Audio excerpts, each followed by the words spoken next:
We begin with some self-proclaimed Biafra loyalists who today called for a referendum to enable them choose where to belong. The group, made up of mostly young people, assembled at Afara Road, Umuahia, the Abia state capital. They want a date when every electorate in the country will have the opportunity to make a clear decision where they want to belong. But the Commissioner of Police, Abia State, who described their action as unlawful, has warned that the force is monitoring the activities of the group and people should not allow whatever interest they're clamoring for infringe on other people's rights. Hundreds of youth from the eastern part of Nigeria leave their residence in Uyo, Enugu, Onitsha, Owerri and other parts of the east and converge on Afara Road in Umuahia.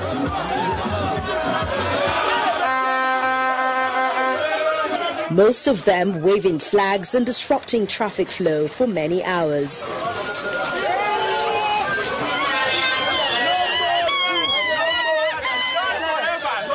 They say they have only one demand, which is for the government to pick a date when every Nigerian of voting age will be given opportunity to decide in a referendum where they want to belong. Now we need the date of referendum, no Biafra. We need to have referendum, want to go. No election of the divide and rule tactics. We are one. The protesters singing and drumming also accused the authorities of not giving them the rights extended to other citizens from the rest of the country. They are not treating us like we are the son of the land. They are just treating us like we are from nowhere.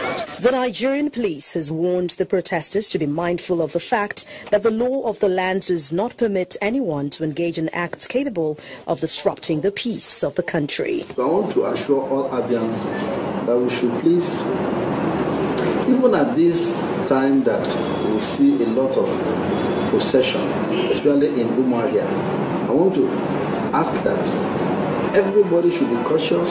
Nobody has approved any procession, and whoever does anything that is contrary to the law of the land will be addressed, and the issue will be addressed appropriately. We want to say that the police is matured in handling all these gathering that have been mounting most of the time around that Afara agency. I am saying we are giving this warning that people should work within the office of the law. They should not infringe on the fundamental human rights of others. Where you begin to block the road and you begin to instill fears in the residents, then we'll have to ask you some questions. In the last 2 years, different groups have come up with separate threats and demands seeking to achieve their various interests. But the federal government has continued to preach for peaceful coexistence among all ethnic nationalities in the country. As the acting president puts it, quote, "We are better off living together as one united Nigeria." In the meantime, the Ohanaeze Ndigbo in the 19 northern states and the Southern Kaduna People's Union have condemned the agitation for secession from Nigeria by the indigenous people of Biafra and the recent quit notice ultimatum issued to Igbos living in the north by the Arua Youth Organization. The group say what the aggrieved persons have asked for is the implementation of the 2014 National Conference report. The group made this call during a consultative meeting in Kaduna State. Leaders of the Ohanaeze Ndigbo in the 19 northern states and the Federal Capital Territory and those of the Southern Kaduna People's Union. They are here on a peace call to Northerners and the Igbos resident in the northern part of the country. We will not even in our dream, not even in our wildest imagination, will we ask any bona fide Nigerian to leave Southern Kaduna. Yet to record a single incident where the Igbos have caused any trouble, where the Igbos have caused any heartache for any of our people, who would have told them, do not go that way. For the Ohanaeze Ndigbo leader, the call for secession was a subtle call for restructuring. We are not agitating for Biafra. What then are Igbos principally agitating for? They are agitating for Nigeria that is founded on equity, Nigeria that is founded on justice, Nigeria that is fair to every Nigerian, Nigeria that is restructured, Nigeria that is indeed a federal state. As the call for a referendum by some Igbos continue and the quit notice threats seems to wind down, these leaders call for a peaceful resolution of the crisis that resulted from both actions. The governor of Ekiti State, Ayodele Fayose, says he is concerned by the absence of President Muhammadu Buhari from the country. In a press conference today in Ado-Ekiti, Governor Fayose alleged that a certain cabal have taken over the management of the president's health and they are preventing other Nigerians from having information on the actual health status of the president. He then called on the president to resign. In of fact, that our First Lady, Her Excellency Mrs. Aisha Buhari, was not allowed to see her husband during her last visit to the United Kingdom. Only 3 Nigerians who are of the president's cabal are allowed access to the president. They go intermittently and keep this secret to their chest. Like every other Nigerians, I do not wish the president dead. No, far from it. I have therefore maintained dignified silence since we were told that the president embarked on his second medical trip abroad this year. Our president, President Muhammadu Buhari, does not only have voice impairment, he has been on life support since June 6, 2017 at a West End London hospital. I want to say that it is time that the president throws in the towel and resign and allow this country to move forward. In the meantime, the presidency says it has chosen not to respond to Governor Ayodele Fayose's call for resignation. The federal government has officially declared Nigeria free from the latest type C deadly cerebrospinal meningitis, a disease which has claimed thousands of lives since its outbreak in 2016. The Minister of Health, Professor Isaac Oyewole, told journalists after the Federal Executive Council meeting that there has been no polio case recorded for the year 2017, while cholera outbreak in Kwara State has fizzled out. Our correspondent Gloria Mizuke reports.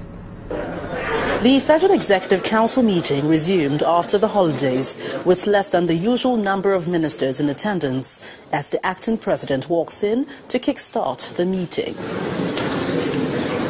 After the closed-door meeting, the Minister of Health announced that Nigeria is officially free from meningitis. We have formally declared the meningitis outbreak over in the country, and we also informed FEC that we've not recorded any case of polio in 2017. We have recorded 7 new cases of Lassa fever across the country. And the cholera outbreak in Kwara State has also fizzled out. Untimely death and illness among youth corps members has also been addressed as the council grants another approval. The other memorandum taken at today's meeting had to do with how we will prevent unnecessary death among youth corps members across the country. And council approved the memo that henceforth we will include NYC members in the National Health Insurance Scheme across the country. This will guarantee access to quality care across the country, prevent unnecessary death, and also ensure that our UCOM members receive the highest attainable level of care across the country. In the meantime, a new memorandum of understanding has been signed with the United Nations Populations Fund to continue with the procurement and distribution of free contraceptives across the country for the next 4 years. Gloria Umezuke, Channels Television News. And just after the Federal Executive Council meeting today, the Minister of Agriculture, Audu Ogbe, told State House correspondents that the recent exports is geared towards boosting the economy, talking about yams, the current export of yams. And he also talked about plans to formally flag off the export to Europe on Thursday. He disclosed that 72 tons of yam will be exported in the first phase of the program to the United Kingdom, while some tons of yam that were exported earlier arrived in New York on June the 16th, 2017. Now, we account for 61% of the total output of yams in the world, according to the Food and Agriculture Organization. 61%. The rest is shared between some countries in West Africa and the West Indies. But for us to go abroad and not find Nigerian yams in the market is an embarrassment. And for those who may think that this is not anything significant, we want to assure you it is. Because Ghana is targeting $4 billion a year from yams in the next 3-4 years. And if they can do that, we who are the masters of yam production have no business lagging behind. We don't even consume all the yams we produce here because most of it is lost to wastages because of poor technologies in preservation. We're working on that. We're going to use solar coolers in yam markets and yam producing areas to keep the yam temperature at 14 degrees Celsius, not frozen, but to keep it at that temperature so it can be good all year round and can last 2-3 years in the containers. So essentially, we're making this point because we're diversifying the economy. We're talking about economic recovery and growth, and we will have to export whatever is needed from Nigeria by other countries so we can earn more foreign exchange rather than expend everything we have on importation. The Minister of Agriculture, Abuja, speaking there. Elsewhere, activities at the Federal Medical Center, Abuja, were brought to a halt as members of staff protested against what they call planned imposition of a new chief medical director.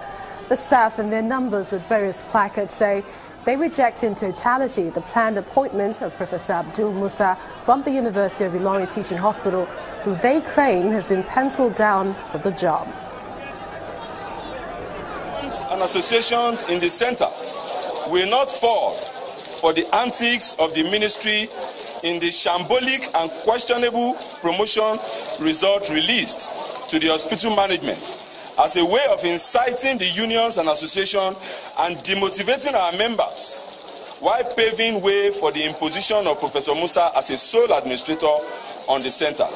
The promotion results should be implemented in a manner not tantamount to distorting the present scheme of service and stagnating our members. In part 2, after the break, 5 suicide bombers killed in Borno State as University of Maiduguri lecturers threaten strike action over incessant Boko Haram attacks.